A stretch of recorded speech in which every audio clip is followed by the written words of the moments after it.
Cecilia, there you have it. It's a win-win for players at this level, not just about the exposure, but the fact that they have an opportunity to represent Nigeria.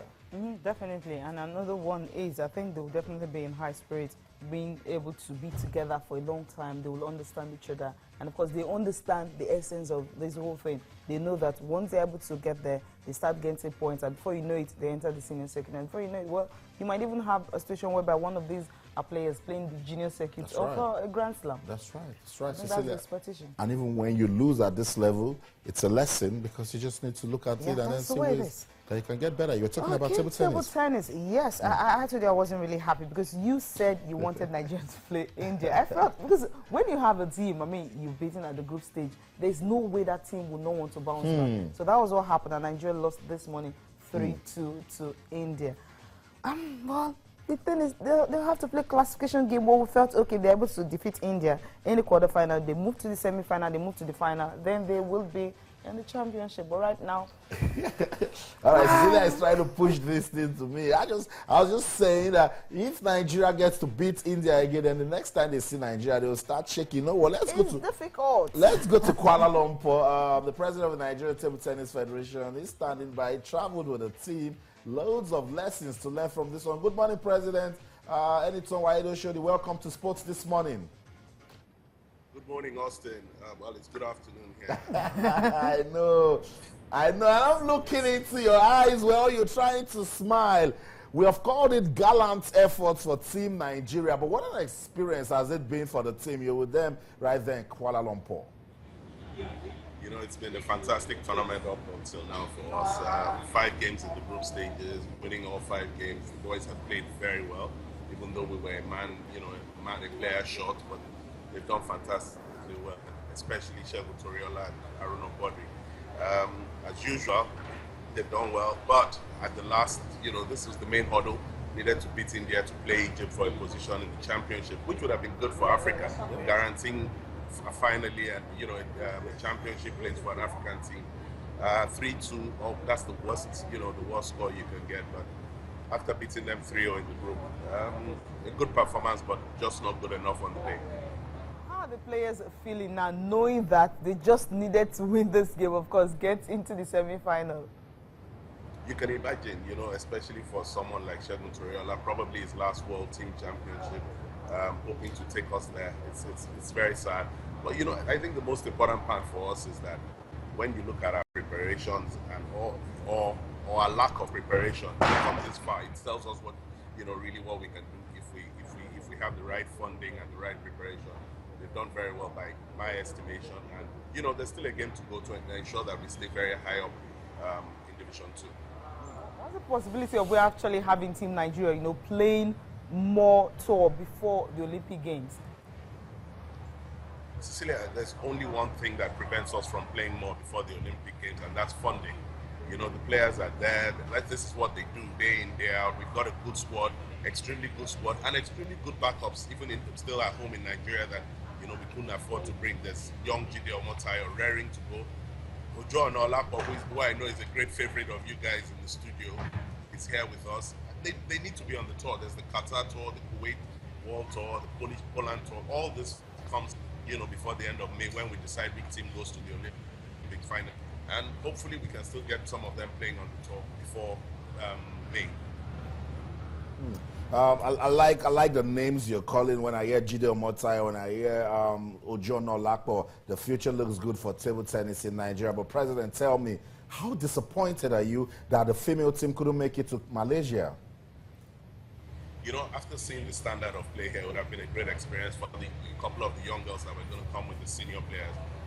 It's sad we dropped down a division again because we were not here, not because we couldn't have handled Division 2. Everybody's got a good chance now. The standard of table tennis is quite high worldwide now. And we're there amongst the Division 2, I'd still say among the top Division 2 teams. So it's very sad that we couldn't even bring the team here. It's one thing to come and play well and lose, but another thing not to even have the chance to be tested. But again, it comes down to the same age-old problem. We just can't afford, I must give kudos to the federation members and the players themselves, putting their little widow's mite together to get us here. Thank you so much, Wahid and Itoshodi, for always making our time to speak to us. We appreciate your time. Thank you. So that's it, Cecilia. What else can we say? You listen to him, you can tell that the passion is there. Every time we speak to them, funding comes up. Yeah, definitely. I mean, it's really painful and it's hurting that, you know, when you feel you can do much more. I mean, you're giving so much, but you are not getting the support. And you just want to keep going and going. But it gets to a point where sometimes you just drop. You can't go anymore. That's right. I think we'll go on a break now. Okay, definitely talking about football now. Well, 42 players for the game against Egypt. Well, some will say maybe injury might set in, so many things will happen and all that. Maybe that's the reason, you know, they are having 42 players. Someone actually tweeted at us and said, why are we having 40 players for the Super Falcons? Now you have 42 for the Super Eagles, so it's a huge army. Something wants to ensure that he picks the very best for Nigerian games. So people are still complaining that some players' names are supposed to be there. They're still not there. Well, let's just listen to Coach Samson Siasia, his plans for the game against Egypt. Work on tactics on how we have to play. We have to watch the videos, you know, look at our strong areas and their weaknesses, and we translate that on how we have to play against them. We have to make sure we're playing at home. We must win at home. Whatever it takes for us to win at home, that's what we do. I want you guys to be with us, you know, like you guys have always been with the under 20s and under 23s. I need your support. We don't want to see anything negative. We spoke to some of these players, the likes of Mikel, Moses, and Nacho. They're all ready to play. They said, Coach, we're coming to play for you, which is a good thing. So we have to go out there with a positive mind to make sure, you know, Nigerians are going to be happy on that day.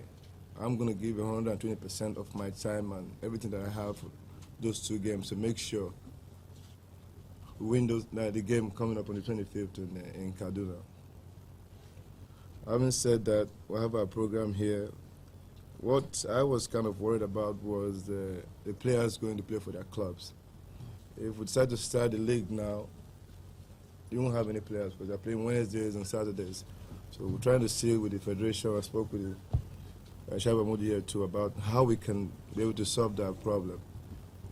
Because these are the only two important games we're playing in this month. If they can suspend the league, the Wednesday matches for them to play only on Saturdays, that will help. So that we can start with the home-based players. I'm actually looking at the weather in Kaduna. These guys are playing in a very cold weather now. How will they come over here and, you know, survive, you know? So these are the areas that I'm very concerned about. You know, it's going to be very difficult coming from the cold and coming to play in a very hot weather. How can we manage that? That's the biggest problem I think we'll have. So we have, I think, 22 home-based players and 20 foreign-based players. We want to see as much as possible. If the home-based players, starting with some of our under 23 players, to be a part of this team. Not because they are under 23 players, are they good enough to be a part of this team? We're not going to be biased. We have to do the right thing and pick the right players, kind of combine with the ones that are coming from Europe to find a formidable team that can, you know, play against the Egyptians. So I think we're coming on Sunday to start on Monday. I don't know how many players we'll have on that day, but we'll try and see how many of them will come. Then we'll leave here to Kaduna, I think on the 21st of this month, right? 21st we go to Kaduna and try to play on that pitch to see how well, you know, they'll get used to it. I know it's going to be very difficult, but that's where we're going to play, and we'll just have to try as much as possible to make sure they are comfortable playing on that field on that day.